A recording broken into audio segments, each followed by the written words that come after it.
सबसे पहले सभी साथियों को जय भीम, जय संविधान। वीडियो को एंड तक देखें। चंद्रशेखर आजाद का वीडियो। 9 से ज्यादा दलितों के साथ उत्पीड़न की घटनाएं और कई में तो हत्याएं। जो 2 बड़े मामले, एक जो है देवरान का जो मामला है, जिसमें 3 लोगों की हत्या की गई, पिता, मां और पुत्र की, वो बहुत दर्दनाक है। मैं उनके परिवार से मिलने और उनका दुख बांटने और उनको ये विश्वास दिलाने कि अगर वो सब लोग भी उनके खिलाफ हो जाएंगे तो हम लोग उनके साथ हैं। मैं उनके परिवार से मिलने गया। जब मैं उनके परिवार से मिला तो मैंने जो जाना वो बहुत डरावना है। वो इतने सीधे लोग हैं कि उनकी जमीन पे कब्जा हुआ, मकान बना लिया गया, उन्होंने कोई उसका विरोध नहीं किया। लेकिन उस दिन उस मानक को गोली मारी गई, उसके पिता को, उसकी मां को, और जब तक वो मरे नहीं तब तक उनकी नब्ज चेक कर करके कुल्हाड़ी से और पत्थर से उनके ऊपर हमला किया गया। और ये सब इसलिए हो रहा, जहां तक मैं मानता हूं, कि जब आप अन्याय का, अपराध को या अन्याय को रोकने में विफल हो जाते हैं तो इससे अपराधियों के हौसले बढ़ते हैं। यहां अपराधियों को सत्ता का संरक्षण है, यहां अपराधियों को प्रशासन शासन का संरक्षण है, उसके कारण अपराध बढ़ रहा है। और यहां कमजोर वर्ग के लोग डर गए हैं। वो जो परिवार, जब मैंने उनको सुना, वो कह रहा है कि हम हमारे 2 घर हम यहाँ रहेंगे कैसे। वो लगातार धमकी दे रहे हैं। उन्होंने ये भी बताया कि उसमें 17 लोग थे। मैंने अभी अधिकारियों से बात की, मैंने उनसे कहा कि आप उनकी दूसरी एप्लीकेशन लेके जो वहां मौजूद थे, किसी निर्दोष पे कार्रवाई नहीं करें, लेकिन किसी दोषी को ना छोड़े, क्योंकि वो दोषी जब बाहर रहेगा तो अपनी जान बचाने के लिए उन 2 भाइयों को, क्योंकि लगातार धमकी मिल रही है, उनको नुकसान पहुंचा सकता है। उनके 4 बच्चे हैं, बड़ा बच्चा हो सकता है 10 साल का। उन बच्चों का क्या होगा? उनके पास रहने को घर नहीं है। उनके घर पे मैं गया, एक सोने के लिए खाट, एक बेड भी नहीं है, वो जमीन पे सब लोग सोते हैं। उनका एक छोटा भाई, इसको गोली लगी, महेश, कल वो डिस्चार्ज करवा दिया गया जबरन। उसका जख्म नहीं भरा, उसका जख्म अभी हरा है, उसको जुका तो दर्द है, उस पर लेटने को जगह नहीं, लेकिन जबरन इसलिए डिस्चार्ज करा गया, जिससे कि, क्योंकि मैं वकील होने के नाते जानता हूं, जितने दिन वो यहाँ रहता अस्पताल में, उनका केस मजबूत होता। और वो मुख्य गवाह भी है, उसकी सुरक्षा करनी चाहिए थी, उसको वो जिंदा रहे तब बेहतर है, अगर हम न्याय कराना चाहते हैं। लेकिन लापरवाही की जा रही है। मैं तो समझता हूं कि इस घटना में शासन प्रशासन का पूरा सहयोग है, जिससे कि वो मर जाए। तो मैंने यहाँ जिलाधिकारी जी से और एडिशनल एसपी उनसे ये मांग की है कि उसको आप हॉस्पिटल में अभी एडमिट कराओ, और जो डर का माहौल है, जो बचे हुए आरोपी, उनकी गिरफ्तारी कराओ। मुख्य वजह क्या लगता है आपको, क्यों ये हत्याकांड हुआ है? मैं जब वहां गया और मैंने पूछा पुलिस क्या कह रही है, एसपी क्या ट्वीट कर रहे हैं, मुझे इस पर कोई वो नहीं करना है, क्योंकि वो तो सरकार के इशारे पे पूरी घटना को, क्योंकि ट्रिपल मर्डर है और चौथा भी मर जाता जिसके गोली लगी हुई है, जो बाकी लोगों ने भाग के जान बचाई, वहां बच्चों की भी जान जा सकती थी। तो मैं समझता हूं, उन्होंने मुझे बताया कि वो उस जमीन को कब्जाना चाहते हैं और वो रोज जाति सूचक गालियां देते हैं। जब ये घटना सुबह हुई, उनको वो गालियां दे रहे थे। उन्होंने कहा, इस परिवार ने, जो पीड़ित है, कि हम जाके इनके एप्लीकेशन दर्ज कराते हैं। और इस बात पे उसने आके गुस्से में ये पूरा वो कर दिया। सब लोग शामिल थे परिवार के, और सब अधिकारी कर्मचारी इस बात को जानते हैं, सबको पता है। मैंने कुछ मांगे पहले मैं आपके आगे रख दूं, और मैंने कहा ना, ये 9वीं घटना है 1 महीने के अंदर। मेरा एक क्वेश्चन और है आपसे। 1 सेकंड। जब पुलिस अधीक्षक ने ट्वीट किया है कि वो छेड़छाड़ को लेके हुए, इस पे आप कितने से? हाँ, मैं ये बात भी बता देता हूँ कि छेड़छाड़ किसने की, उसकी माँ ने या उसके अपाहिज पिता ने, विकलांग, वो जो पैरालाइसिस जिनको हुआ है, या वो जिनके घर में खाने के लिए कुछ नहीं है। अगर कोई ऐसी घटना होती तो मैं उसका बिल्कुल विरोध करता, लेकिन मुझे शर्मिंदगी इस बात पे है कि वर्दी पहन के लोग जो है शादी जैसी भाषा बोलना, ये अच्छा नहीं है। मैंने उनसे भी पूछा, FIR, वो गांव के लोग हैं, उनका किसी झगड़ा नहीं, पहला कोई विवाद नहीं, वो वकील नहीं है, वो क्रिमिनल उसके मानसिकता के लोग, उनको क्या पता एप्लीकेशन में क्या लिखवाना। जो पुलिस ने बताया वही लिख दिया, और फिर पुलिस ने वही ट्वीट कर दिया। आप और मैं नहीं जानते कि सत्ता के दबाव में किस तरह कार्रवाई। अभी यहाँ के जिलाधिकारी को क्या नहीं कहा, यहाँ के विधायक ने, आपने नहीं देखा? तो पुलिस प्रशासन और शासन भी ऐसे लोगों का सम्मान करता है। जो गरीब लोग हैं, जिनके टैक्स से जो अधिकारियों को तनख्वाह मिल रही है, उनका सम्मान नहीं होता है। तो यहाँ दलितों के लिए प्लान जैसी स्थिति बनी हुई है और सरकार तमाशबीन बनी हुई है। मुझे यहाँ के मुख्यमंत्री पे भी तरस आता है कि वो कमजोर वर्ग का खुद को बताते हैं, लेकिन उनके साथ होने वाले अन्याय पर चुप्पी थाम लेते हैं। ये डरावना, ये सरकार दलित विरोधी है। इसलिए मुझे आना पड़ा कि अभी तक बाकी लोग गिरफ्तार नहीं हुए। तो मेरी कुछ मांगे जो है, यहाँ परिवार से हमने बात करके जो रखी है, और जो समाज की मांग कि जो बाकी आरोपी हैं उनका FIR में नाम बढ़ा के उनकी तत्काल गिरफ्तारी हो, जिससे कि वो कोई खतरा ना परिवार को बचा सके। दूसरी, परिवार को 5 करोड़ रुपए की आर्थिक सहायता दी जाए। तीसरी मृतक जो है मानक अहिरवा, उसकी पत्नी को एक शासकीय नौकरी दी जाए। उसके 4 बच्चों का क्या होगा, ये तो मुझे लगता है इस घटना के बाद शायद कोई उनको पूछेगा भी नहीं कुछ दिन के बाद। तो पीड़ित परिवार को 5 एकड़ कृषि भूमि दिया जाए। एक भाई घायल है और दूसरा अपनी जान की को किसी तरह से बचाए बैठा हुआ है घर में, और दोनों शादीशुदा हैं, बाहर भी नहीं जा पाएंगे काम करने के लिए। कहाँ दुश्मन गोली चला दे, कहाँ उनकी हत्या कर दे, कुछ भी पता नहीं है। पीड़ित परिवार के आंगन में अवैध जो मकान बना हुआ है, जो उनको कब्जा करके बनाया है, उसको ध्वस्त किया जाए। आत्मरक्षा हेतु उनको सशस्त्र लाइसेंस जो है सरकार दे, और उनके बच्चे जो हैं, 4 बच्चे मानक के जो आज नहीं रहे दुनिया में, उनकी शिक्षा की जिम्मेदारी वो सरकार के लोग, प्रशासन के लोग ले। और घायल महेश अहिरवा, जिसके बारे में मैंने बताया कि उसके घायल होते भी उसको डिस्चार्ज करा दिया गया, जिससे केस कमजोर हो जाए। और कल यहाँ के जिलाधिकारी को फोन किया प्रदेश अध्यक्ष ने, तो उन्होंने कहा कि मैं अभी इनको वापस जो एडमिट कराता हूँ, फिर नहीं कराया। वो होश में भी नहीं है, ऐसे हालात में उसको मरने के लिए छोड़ देना, ये घोर लापरवाही। तो इसलिए उसका जो है निःशुल्क इलाज हो, अच्छा इलाज हो, और फास्ट ट्रैक कोर्ट में मुकदमा चल के इन पर सख्त कार्रवाई की जाए। जो अंतिम मांग है, जो एक्ट भी कहता है रिहेबिलिटेशन, कि वो परिवार वहां डर के साए में, सरकार उनको शहर में यहाँ रहने की जगह दे, जिससे कि भविष्य में उनके साथ कोई ऐसी घटना ना। क्योंकि घटना होने के बाद हम सिर्फ उनको आरोपी पक्षों पढ़ के उनको जो है जेल भेज सकते हैं, नया डरा, लेकिन उनको वापस नहीं ला सकते। तो जो इसी मानसिकता के लोग हैं, उनके खिलाफ मेरा कहना ये है कि उनको वहां से, जबकि एक्ट तो कहता है कि बाकी लोग हटें जो आरोपी हैं, लेकिन मैं कहता हूं उस परिवार को सरकार शहर में रहने की जगह दे, कि उनकी जान सुरक्षित रहे और वो अपने परिवार, वो आजाद भारत में आजाद जी सके।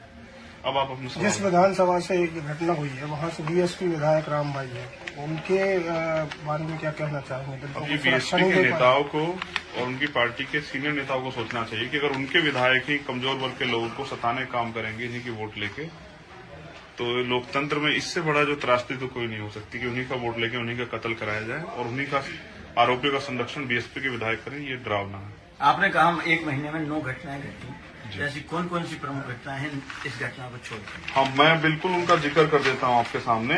8 अक्टूबर को रन्हे, क्या कुछ मकसद रहा और कितना साथ रखा गया?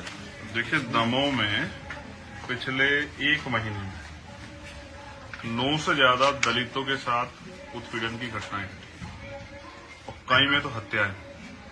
जो 2 बड़े मामले, एक जो है देवरान का जो मामला, जिसमें 3 लोगों की हत्या की गई, पिता, माँ और पुत्र की, वो बहुत दर्दनाक है। मैं उनके परिवार से मिलने और उनका दुख बांटने और उनको ये विश्वास दिलाने कि अगर वो सब लोग भी उनके खिलाफ हो जाएंगे तो हम लोग उनके साथ हैं। मैं उनके परिवार से मिलने गया। जब मैं उनके परिवार से मिला तो मैंने जो जाना वो बहुत डरावना है।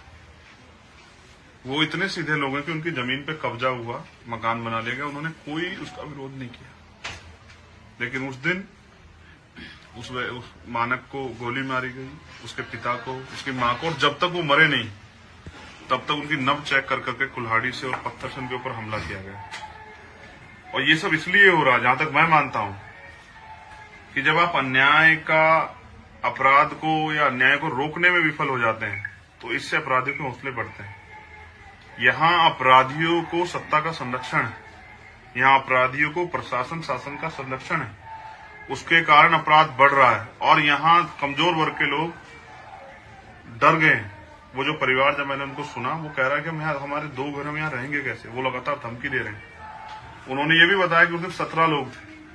मैंने अभी अधिकारियों से बात की, मैंने उनसे कहा कि आप उनकी दूसरी एप्लीकेशन लेके जो वहां मौजूद थे, किसी निर्दोष पे कार्रवाई न करें, लेकिन किसी दोषी को ना छोड़े, क्योंकि वो दोषी जब बाहर रहेगा तो अपनी जान बचाने के लिए उन 2 भाइयों को, क्योंकि लगातार धमकी मिल रही है, उनको नुकसान पहुंचा सकता है। उनके 4 बच्चे हैं, बड़ा बच्चा हो सकता है 10 साल का। उन बच्चों का क्या होगा? उनके पास रहने को घर नहीं है। उनके घर पे मैं गया, एक सोने के लिए खाट, एक बेड भी नहीं है, वो जमीन पे सब लोग सोते हैं। उनका एक छोटा भाई, इसको गोली लगी, महेश, कल वो डिस्चार्ज करवा दिया गया जबरन।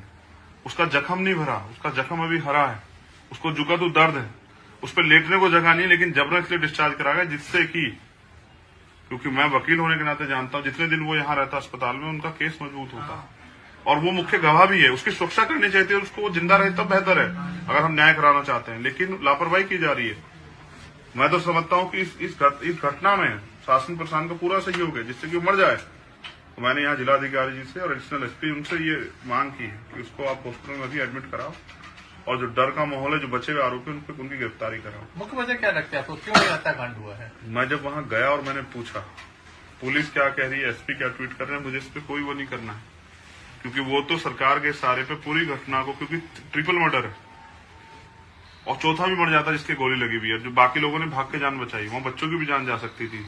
तो मैं समझता हूं उन्होंने मुझे बताया कि वो उस जमीन को कब्जाना चाहते हैं और वो रोज जाति सूचक गालियां देते हैं। जब ये घटना सुबह हुई उनको वो गालियां दे रहे थे, उन्होंने कहा इस परिवार ने जो पीड़ित है कि हम जाके इनके एप्लीकेशन दर्ज कराते हैं, और इस बात पे उसने आके गुस्से में ये पूरा वो कर दिया। सब लोग शामिल थे परिवार के और सब अधिकारी हमसे इस बात को जानते हैं, सबको पता है। मैंने कुछ मांगे पहले मैं आपके आगे रख दूं और मैंने कहा ना ये 9वीं घटना है 1 महीने के अंदर। मेरा एक क्वेश्चन और है आपसे। एक सेकंड जब बस पुलिस अधीक्षक ने ट्वीट किया है कि वो छेड़छाड़ को लेके हुए, इस पे आप कितने से? हाँ, मैं ये बात भी बता देता हूँ कि छेड़छाड़ किसने की, उसकी माँ ने या उसके अपाहिज पिता ने, विकलांग, वो जो पैरालाइसिस जिनको हुआ है, या वो जिनके घर में खाने के लिए कुछ नहीं है। अगर कोई ऐसी घटना होती तो मैं उसका बिल्कुल विरोध करता, लेकिन मुझे शर्मिंदगी इस बात पे है कि वर्दी पहन के लोग जो है खादी जैसी भाषा बोलना ये अच्छा नहीं है। मैंने उनसे भी पूछा एफआईआर, वो गांव के लोग हैं, उनका किसी झगड़ा नहीं, पहला कोई विवाद नहीं, वो वकील नहीं है, वो क्रिमिनल उसके मानसिकता के लोग, उनको क्या पता एप्लीकेशन में क्या लिखवाना है। जो पुलिस ने बताया वही लिख दिया है और फिर पुलिस ने वही ट्वीट कर दिया है। आप और मैं नहीं जानते कि सत्ता के दबाव में किस तरह कार्रवाई। अभी यहाँ के जिलाधिकारी को क्या नहीं कहा, यहाँ के विधायक ने आपने नहीं देखा। तो पुलिस प्रशासन और शासन भी ऐसे लोगों का सम्मान करता है जो गरीब लोग हैं, जिनके टैक्स से जो अधिकारियों को तनख्वाह मिल रही, उनका सम्मान नहीं होता है। तो यहाँ दलितों के लिए प्लान जैसी स्थिति बनी हुई है और सरकार तमाशबीन बनी हुई है। मुझे यहाँ के मुख्यमंत्री पे भी तरस आता है कि वो कमजोर वर्ग का खुद को बताते हैं, लेकिन उनके साथ होने वाले अन्याय पर चुप्पी थाम लेते हैं। ये डरावना, ये सरकार दलित विरोधी, इसलिए मुझे आना पड़ा कि अभी तक बाकी लोग गिरफ्तार नहीं हुए। तो मेरी कुछ मांगे जो है यहाँ परिवार से हमने बात करके जो रखी है, और जो समाज की मांग कि जो बाकी आरोपी हैं उनका एफआईआर में नाम बढ़ा के उनकी तत्काल गिरफ्तारी हो, जिससे कि वो कोई खतरा न परिवार को बचा सके। दूसरी, परिवार को 5 करोड़ रुपए की आर्थिक सहायता दी जाए। तीसरी, मृतक जो है मानक अहिरवा, उसकी पत्नी को एक शासकीय नौकरी दी जाए। उसके 4 बच्चों का क्या होगा, ये तो मुझे लगता है इस घटना के बाद शायद कोई उनको पूछेगा भी नहीं कुछ दिन के बाद।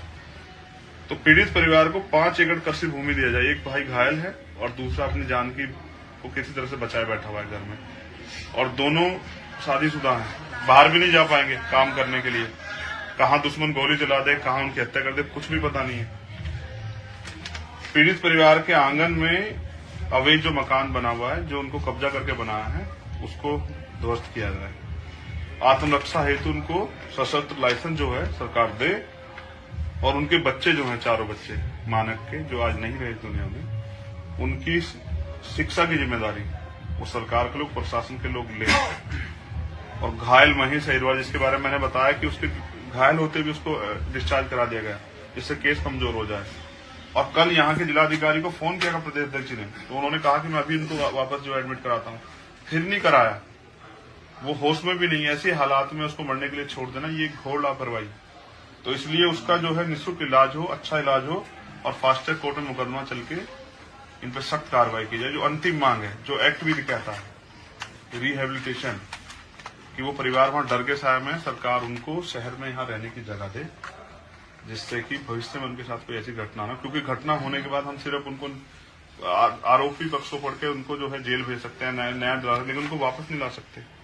तो जो इसी मानसिकता के लोग हैं, उनके खिलाफ मेरा कहना यह है कि उनको वहां से, जबकि एक्ट तो कहता है कि बाकी लोग हटें जो आरोपी हैं, लेकिन मैं कहता हूं उस परिवार को सरकार शहर में रहने की जगह दे, कि उनकी जान सुरक्षित रहे और वो अपने परिवार, वो आजाद भारत में आजाद जी सके।